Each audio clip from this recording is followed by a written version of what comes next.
ইসকনের চিন্ময় কৃষ্ণকে গ্রেফতার করতে বাধা, কোর্টে নিতে বাধা, কোর্ট থেকে জেল হাজতে নিতে বাধা, প্রিজন ভ্যানের সামনে মানুষ শুয়ে পড়ে, অবরোধ করে। এটা নাকি 95% মুসলমানের দেশ। এই দেশে বেগম খালেদা জিয়া জেলে গেছে অন্যায় মামলায়, মিথ্যা মামলায়, ভুয়া মামলায়। এত বাধা এসেছে। জামায়াতের নির্দোষ লোকজনদেরকে ফাঁসি দেওয়া হয়েছে, বাধা এসেছে। কত হাজার হাজার নেতা কর্মী এদেশের বিনা কারণে ভুয়া মামলায় জেলে গেছে, বাধা এসেছে। কেউ প্রিজন ভ্যান অবরোধ করার সাহস পেয়েছে? পায়নি। সংখ্যা লঘু হিসেবে যা আমরা যাদেরকে মনে করি যে তারা হয়তো 5% 10% আছে এই বাংলাদেশে, তাদের একজন লোক রাষ্ট্রদ্রোহের অপরাধ করলো, সেই রাষ্ট্রদ্রোহ মামলায় তাকে অ্যারেস্ট করা হলো। তাকে নিয়ে এতটা উত্তপ্ত হয়ে গেল চট্টগ্রামে মসজিদ ভাঙলো হিন্দুরা, ভারত বিবৃতি দিচ্ছে। আপনারা কি কিছু বুঝতে পারছেন? আমি শুরু থেকে আপনাদেরকে অনেকগুলো ভিডিওর মাধ্যমে অনেকগুলো তথ্য দিয়েছি, আপনারা তো ভিডিও শেয়ার করেন না। শেয়ার করলে মাসুদ রানা উপরে উঠে যাবে। মাসুদ রানা যদি স্বরাষ্ট্র মন্ত্রণালয়ের দায়িত্ব পেয়ে যায়, মাসুদ রানা যদি প্রধানমন্ত্রী হয়ে যায়, এই চিন্তা ভাবনা নিয়ে আপনারা বসবাস করেন। আরে ভাই, এই দেশের মানুষ, আপনাদেরকে বাঁচানোর জন্য আমি এইসব কথাগুলি বলি, কারণ আমি এমন কিছু জানি যা আপনারা জানেন না। আমি শুরু থেকে বলেছি যে হাসিনা বাংলাদেশ আক্রমণের ষড়যন্ত্র করছে, সে ভারতকে দিয়ে বাংলাদেশ আক্রমণ করাবে, এর নীল নকশা সে এঁকে যাচ্ছে। কথাটা সত্য কিনা আপনারা বর্তমান পরিস্থিতি দেখে একটু বুঝে নিন। আমি কোনো ফাও কথা বলি না, অসত্য তথ্য আমি তুলে ধরি না। আমি খুব কম কথা বলা একটা লোক। এই ভিডিওতে তো দেখেন আমি কথা বলি, এর বাইরে আমি কোনো কথাই বলি না। আমি চাই এই দেশের মানুষের উপর যে বিপদটি আসতে যাচ্ছে, এই বিপদটা যেন এই দেশের মানুষ মোকাবেলা করতে পারে। অবশ্যম্ভাবী একটি বিপদ। এই বিপদ এই দেশে আসবে। হাসিনা এই দেশের মানুষকে শান্তিতে থাকতে দেবে না। সে চরম প্রতিশোধ নেবে এই দেশের মানুষের উপর। এই দেশের মানুষ হাসিনার চরম শত্রু। হাসিনা এই দেশের মানুষকে বাঁচতে দেবে না, দেবে না, দেবে না। এই চিন্ময় কৃষ্ণ, একজন চিন্ময় কৃষ্ণ, সে কি আইনের ঊর্ধ্বে? সে কি আইনের ঊর্ধ্বে? বাংলাদেশের সাবেক প্রধানমন্ত্রী অ্যারেস্ট হতে পারে, সরকারি দলের এমপি অ্যারেস্ট হতে পারে, আর একজন ইসকন নেতা অ্যারেস্ট হবে না? হ্যাঁ, সে রাষ্ট্রদ্রোহের অপরাধ করবে, সে অ্যারেস্ট হবে না? এখানে আলেমদেরকে বিনা দোষে অ্যারেস্ট করা হয়েছে। কই, ছাত্ররা তো এভাবে বাধা সৃষ্টি করেনি। আল্লামা মামুনুল হকের যে পরিমাণ ছাত্র সমর্থক শুভাকাঙ্ক্ষী আছে, তারা যদি সেদিন ব্যারিকেড দিত, বাধা সৃষ্টি করত, মামুনুল হককে কি ডিবি হারুন গ্রেপ্তার করতে পারত? শত শত লাশ ফেলেও তো গ্রেপ্তার করতে পারতো না। কিন্তু তিনি আইনের প্রতি শ্রদ্ধা দেখিয়েছেন, শ্রদ্ধা দেখিয়ে তার সাথে স্বেচ্ছায় চলে এসেছেন। কিন্তু এই চিন্ময় কৃষ্ণ এটা কি করছে? এটা নিশ্চিতভাবে বাংলাদেশে একটি সাম্প্রদায়িক দাঙ্গা সৃষ্টির ষড়যন্ত্র, যা আমি আপনাদেরকে শুরু থেকেই সতর্ক করে দিয়েছিলাম। আপনারা হয়তো বুঝতে পারেননি, বা বাংলাদেশের মানুষ সিরিয়াস বিষয় নিয়ে বেশি উদাসীন।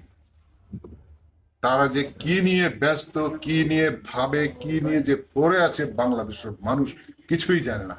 আমি যুব সমাজের উদ্দেশ্যে অনেক মেসেজ দিয়েছি ব্যায়াম করার জন্য। আপনারা তো মনে করেন যে আমি হয়তো বডি দেখিয়ে দেখিয়ে আপনাদেরকে মেসেজ দিই যে হ্যাঁ বডি দেখাই। আরে ভাই, বাংলাদেশে যেই অবশ্যম্ভাবী যুদ্ধটি আসতে যাচ্ছে, এর জন্য আপনারা কি প্রস্তুতি নিলেন, এই প্রস্তুতি নেওয়ার জন্য মোটিভেট করার জন্য আমি আপনাদেরকে ভিডিও দিই। কিন্তু কিন্তু হাই, এই দেশের মানুষ ইমানই দুর্বল। এই অথচ দেখুন, যাদেরকে সংখ্যালঘু ভাবা হয়, তারা আজকে তাদের একজন নেতাকে গ্রেফতার করার কারণে পুরো চিটাগং শহরে শহরকে কি বিশৃঙ্খল পরিস্থিতির মধ্যে ফেলে দিয়েছে। তারা মসজিদ ভেঙেছে, তারা সেখানে একটি ব্যাপক ম্যাসাকারের জন্য পরিস্থিতি সৃষ্টি করেছে। আইন শৃঙ্খলা বাহিনীর পক্ষে এই পরিস্থিতি মোকাবেলা করা কষ্ট হয়ে গেছে। আমি আইন শৃঙ্খলা বাহিনীর প্রতি অনুরোধ করব, আপনারা কঠোরভাবে এগুলি দমন করুন। এবং এখানে এমন একটা উভয় সংকটের মধ্যে আমরা আছি, দমন না করলে একটা বিপদ, দমন করলে আরেকটা বিপদ। শেখ হাসিনার যে মূল উদ্দেশ্য সেটা হচ্ছে ভারতীয় বাহিনী দ্বারা বাংলাদেশকে আক্রমণ করা। আমি কথাটা বলেছি, আপনারা দুদিন আগে পরে হোক এটা দেখবেন। আমি স্বরাষ্ট্র মন্ত্রণালয়কে বেশ কিছু পরামর্শ দিয়েছিলাম যে আপনারা এভাবে মাঠ পর্যায়ের পুলিশদেরকে আপনারা সাজিয়ে তুলুন, কিছু পরামর্শ দিয়েছিলাম। কেউ শোনে না কার কথা, কে শোনে কার কথা। আপনারা যে কি নিয়ে আছেন, কি চিন্তায় যে বিভোর আছেন, কি কি কেন যে এত নিশ্চিন্তে আছেন আমি বুঝতে পারি না। এই দেশের মানুষের কথা আপনাদের কি ভাবতে হবে না? আপনারা দায়িত্ব পালন যে করতে পারবেন না সে সরে যান, আরেকজনকে যোগ্য ব্যক্তিকে জায়গা করে দিন, আপনি রেস্ট নেন। যারা পারবেন না তারা চুরি করেন, বসে থাকেন, ঘরে চলে যান। কিন্তু এভাবে মানুষকে আপনারা বিপদের মুখে ফেলে দিতে পারেন না। আজকে রাস্তায় যারা আক্রমণের শিকার হচ্ছে, আপনারা তো আক্রান্ত হচ্ছেন না, কিন্তু আপনারা বেঁচে যাবেন? বেঁচে যাবেন না। হাসিনার পরিকল্পনা কি আপনারা জানেন? আপনারা জানেন না। তার কি ভয়ঙ্কর পরিকল্পনা আপনারা জানেন? জানেন না। অনেক কিছু প্রকাশ্যে বলতে পারি না, সমস্যা আছে এই জন্য। কিন্তু কিন্তু আপনারা আপনারা আপনাদের কাজগুলো করছেন না। আপনারা ইশারা ইঙ্গিতে বললেও বোঝেন না, সরাসরি বললেও আপনারা শোনেন না, কিছুই করেন না। এই এই মূল উদ্দেশ্য, এই যে যেভাবে ঘটনা প্রবাহ ধাবিত হচ্ছে সেটা হচ্ছে কি, এটাকে ভারত বাংলাদেশ, প্রথমে বাংলাদেশে একটা সাম্প্রদায়িক দাঙ্গা সৃষ্টি করা হবে। ঠিক আছে? এখানে আওয়ামী লীগ চাচ্ছে হিন্দুদের, শত শত হিন্দুদের লাশ ফেলতে। শত শত হিন্দুদের ইমোশন নিয়ে আওয়ামী লীগ, শেখ হাসিনা খেলছে। হিন্দুদের ইমোশন নিয়ে খেলে শত শত হিন্দুদের লাশ ফেলবে। লাশ ফেলার পর এই লাশ নিয়ে হাসিনা রাজনীতি করবে।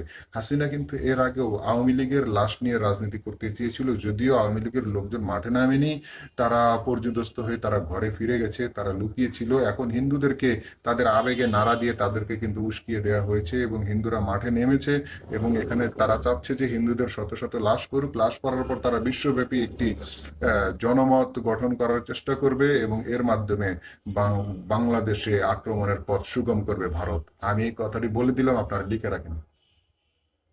আপনারা কি নিয়ে বসে আছেন? হুম? জীবন বিপন্ন, জীবন বিপন্ন হয়ে যাচ্ছে আমাদের, আর আপনারা আপনারা কিছুই করতে পারবেন না। এত কিছু জানার পরেও আমি আপনাদেরকে জানিয়ে দিচ্ছি, ট্যাবলেট বানিয়ে খাইয়ে দিচ্ছি, আপনারা এরপরেও কিছু করতে পারছেন না। কঠোর ভাবে এগুলো মোকাবেলা করতে হবে। ছাত্র জনতাকে আবার মাঠে নামতে হবে, মাঠে নামতে হবে। এই যুদ্ধ শেষ হয়নি, এই যুদ্ধ সবে মাত্র শুরু। আপনারা জানেন না হাসিনা কত ভয়ঙ্কর একজন মহিলা। সে যে এই যুগের নমরুদ, সে নমরুদের চেয়েও ভয়ঙ্কর, সে ফেরাউনের চেয়েও ভয়ঙ্কর। আপনারা জানেন না সে কতটা ভয়ঙ্কর। সে এই বাংলাদেশকে যদি পারতো পারমাণবিক বোমা দিয়ে সে ধ্বংস করে দিত এই বাংলাদেশকে। সে এতটা প্রতিহিংসা পরায়ণ। আপনারা তার বক্তব্যগুলো শোনেননি, সে কিভাবে বক্তব্য দিত, কতটা অ্যারোগেন্ট মহিলা এই শেখ হাসিনা। আমি জানি, অনেক কিছু জানি, আপনাদেরকে জানিয়ে দিই সময় মতো, কিন্তু আপনারা পদক্ষেপ নেন না। আপনাদের ব্যর্থতার কারণে 18 কোটি মানুষের জীবন ঝুঁকিতে পড়ে গেছে। এটা এটা কাম্য নয়, এটা আপনাদের কাছে আমরা কামনা করিনি। আপনারা, আমি আবারও বলে দিচ্ছি, আপনারা 18 কোটি মানুষের জীবন বিপন্ন করে দিচ্ছেন।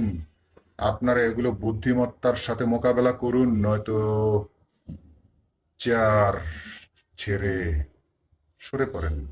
ভয় পেলে সরে পড়েন, সরে পড়েন। আমি রেডি আছি দায়িত্ব নেওয়ার জন্য, আমি রেডি আছি, আমি জীবন দিতে প্রস্তুত আছি। হয় আপনারা করেন, না হয় সরে পড়েন। ঠিক আছে? কিন্তু আপনারা যেভাবে এগুচ্ছেন এর পরিণতি খুব ভয়াবহ। আল্লাহ আমাদেরকে হেফাজত করুন।